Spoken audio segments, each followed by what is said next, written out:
Well,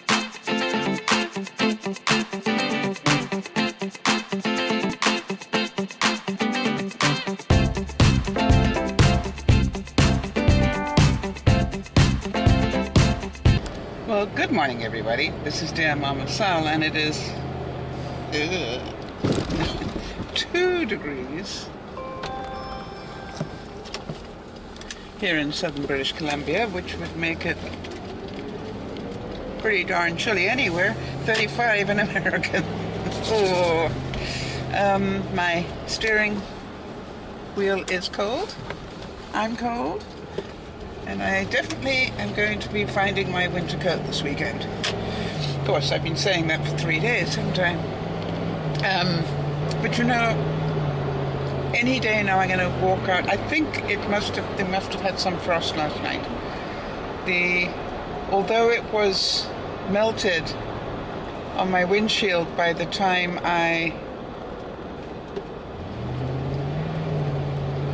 got in the car, I thought I saw it on my neighbor's lawn, and definitely the pattern. You know how frost, when it melts, leaves a certain pattern on your windshield? Well, I had that pattern this morning. So, yuck. But the good news is, every time that we start this really nasty stuff, we're getting closer to spring. Right? Because you can't get to spring without going through the nasty stuff. So, yay! We're another step closer. Yes, very good. It's Thursday, and for those of you who don't know, Thursday is my Friday. I don't work on Fridays, so it's always a great day for me. I really enjoy Thursdays. I enjoy Thursdays nearly as much as I enjoy Fridays. Actually, what I enjoy about Fridays is waking up and going, no, you don't have to go to work, and turning over and going back to sleep. Now, talking about that, I nearly did that this morning. For some reason, you know, I've got snooze alarms, and in plural, and I turned them both off. And then realized I was half an hour late. But due to the fact that I am incredibly clever, I managed to catch up all but 10 minutes of that time in getting my lunch ready and getting dressed. So I'm only running about 10 minutes late now, which is pretty good. Now, if I'm really lucky, which I am occasionally, you know, the gods will shine on me and give me a clear road to work, and I'll probably end up being 5 minutes late, which nobody will even worry about. Yay! However, we'll see. I'm not going to go quickly. I'm not going to speed or do anything stupid, because that is when you end up in a speed trap and you end up being an hour late. If you know what I mean. Yeah, there's definitely frost on the ground today. So it makes me, let me think about Australia then, New Zealand, because they're coming out of winter and going into, actually they're coming out of spring and going into summer. Wow, I can think about that. And beaches, and yum, Barbies.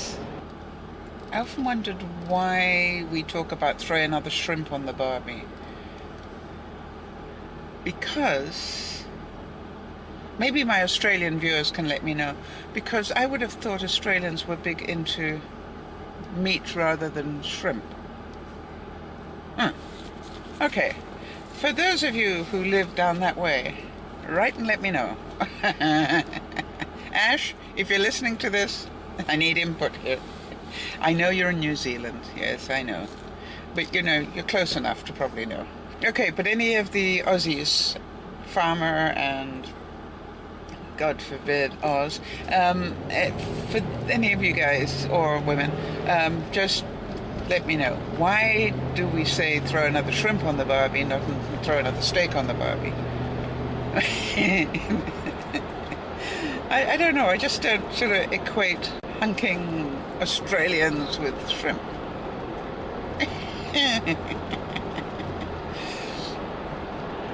And there's...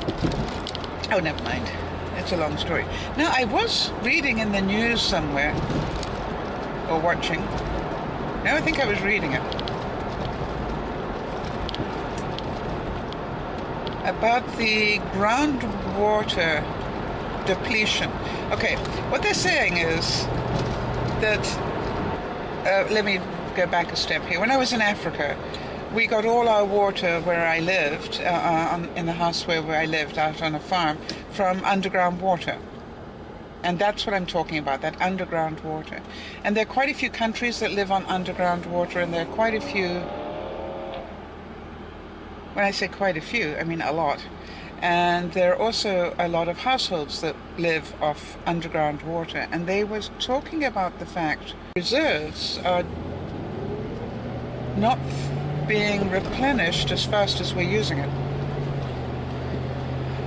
And then it was showing which countries had, you know, a high level of underground water.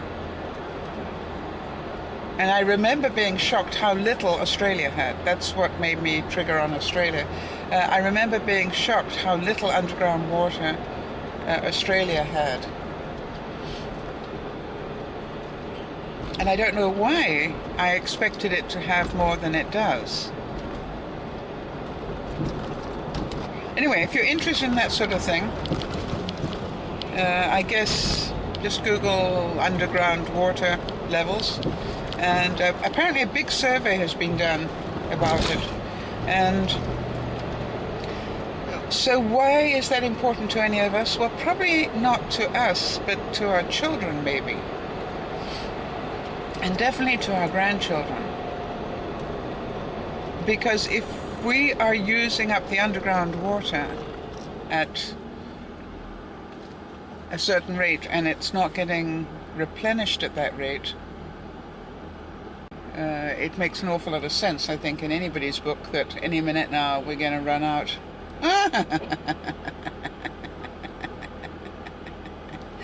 Okay, there's my toy for the day.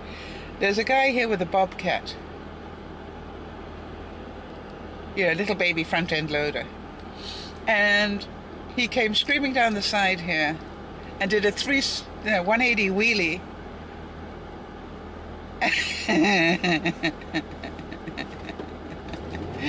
And then straight into the earth pile, filled up his bobcat and carried on. Well, it was the way that it was perfectly timed. You know, the wheelie was brilliant. I didn't know you could do a wheelie in a bobcat. I'll have to try that next time. You know, next time I get in a bobcat. You know, it was just so cute. It was just, oh, I want to do that. Oh, such fun. Yeah, that cheered up my whole day. So, I think take an interest, if those of you who... I'm trying to remember, because it surprised me which countries actually had a lot of water and which ones didn't. I'll have to go back and have another look now, so that I sound a little bit more knowledgeable than I do right now. I remember, though, being surprised that England only had a lot of underground water.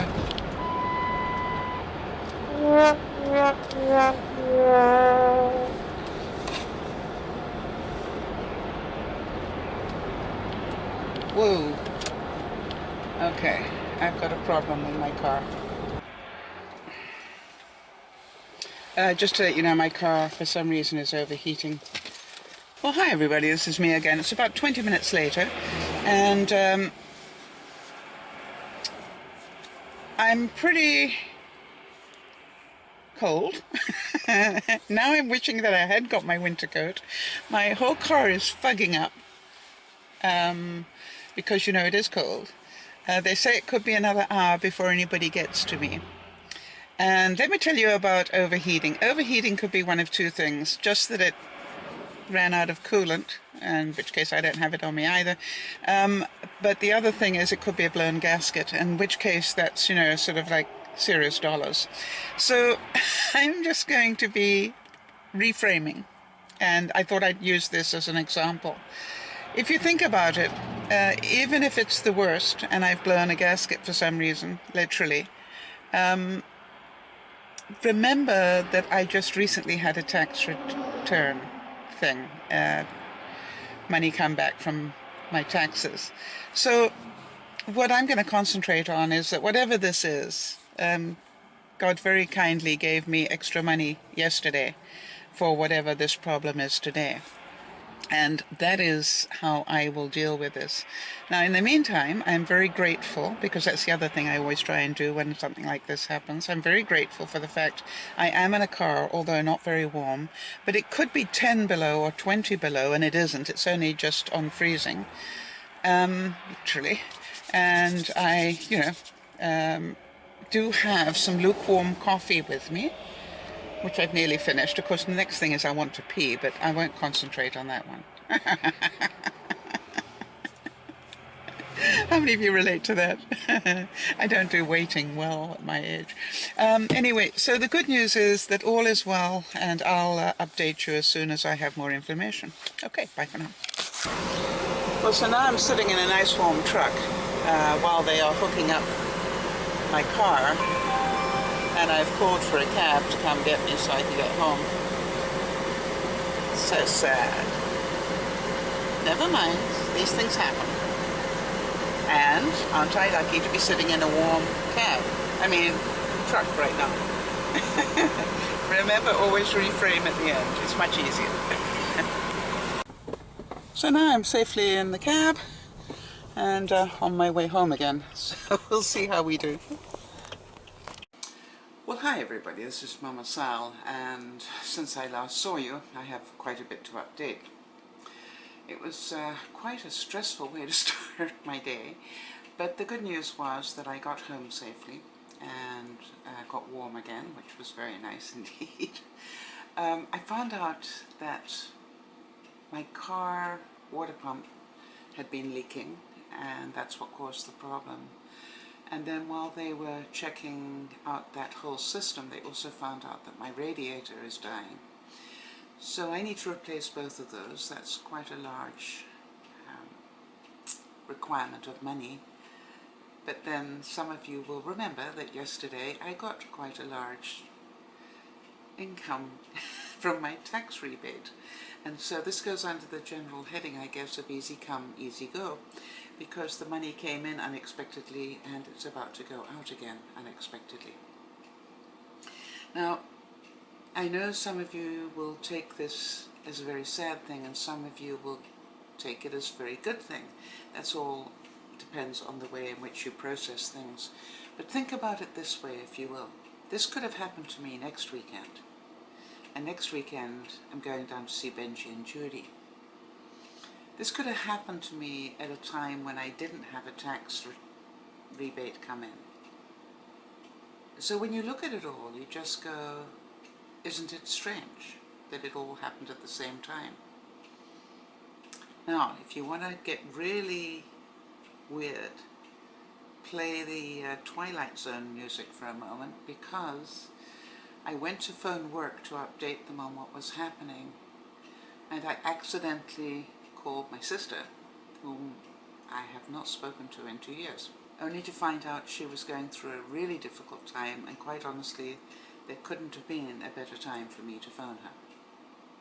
Now, if you believe any of this is a coincidence, I live in a different world.